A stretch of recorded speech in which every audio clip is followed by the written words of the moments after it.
Hello, my name is Ricardo, and I want to show you the project me and Luis are working on, a personal trainer through TinyML. The objective of this project is to find a way to bring TinyML to a gym by identifying when an exercise is being done correctly or not. So, we need to create a product that is small in size so that it fits on the side of a dumbbell and won't be in the way when executing an exercise. It also needs to be battery powered and able to communicate using Bluetooth, so we can completely evade using cables. But firstly, do you know what is the right way to execute a biceps curl? We bring an example of a simple exercise. This movement is called biceps curl, and there's more than one rule to execute this. But I'm going to show a common mistake during the trains. Here we have two videos showing the biceps curl. If you train like the video on the left, the result won't be positive. So the right way to execute this is like the video on the right side. In this movement, it's needed to keep motionless, elbows close to your body while lifting the dumbbells.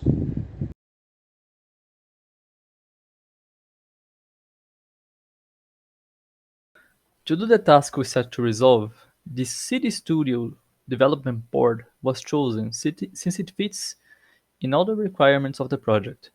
It is physically small, has low power consumption, and is capable of recharging the battery when connected to a USB-C.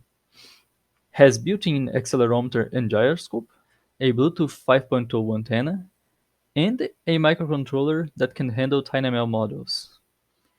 But there is also the need of a way to protect the board and a way to place it correctly on the side of a dumbbell. Making a 3D casing solves those two problems. This 3D casing has a central structure that helps in holding the microcontroller in place so that it won't slide to a side or another.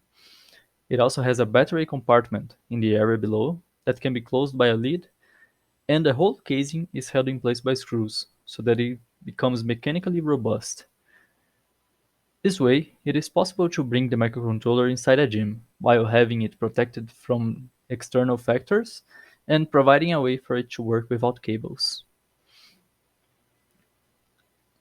So, having the 3D casing in place, and with this setup, we can collect data in a real environment to form a dataset. It all starts by sending a command from a smartphone. Then the microcontroller starts collecting data from the accelerometer and gyroscope for a total of 12 seconds. It is roughly 5 or 4 repetitions of an exercise. During all this time, this data is being sent through Bluetooth to the smartphone that is receiving and storing in either a CSV file or an online Google Sheet if internet connection is available to the smartphone. But how exactly is the smartphone sending commands? By using the MIT App Inventor, an Android app was developed to work as a human-machine interface. Establishing and communicating with the microcontroller, it has two main functions: to be used as a data logger when acquiring data, and to be used as the display when receiving inference results. This diagram over here represents better how the inference result will be displayed. By receiving the command, the microcontroller starts analyzing data from the accelerometer and gyroscope. After every repetition of the exercise, it sends the result through Bluetooth to the smartphone that displays on the screen and also plays a sound if either you made the correct or wrong execution of an exercise. Next step is uploading all this collected data to Edge Impulse, where a feature extraction can be made to find the most important values offered by the sensor fusion between the accelerometer and the gyroscope. Then a model development can take place, and sometime in the near future, a final product can be achieved. We thank every single one that has helped us in some way up until now, including Supervisor Marcelo Rovai, Supervisor José Alberto, João Vitor, Gabriel Vargas, Pedro Linhares, Rodrigo Pereira, and Clayton Nogueira, the physical education professional that kindly recorded the video shown before.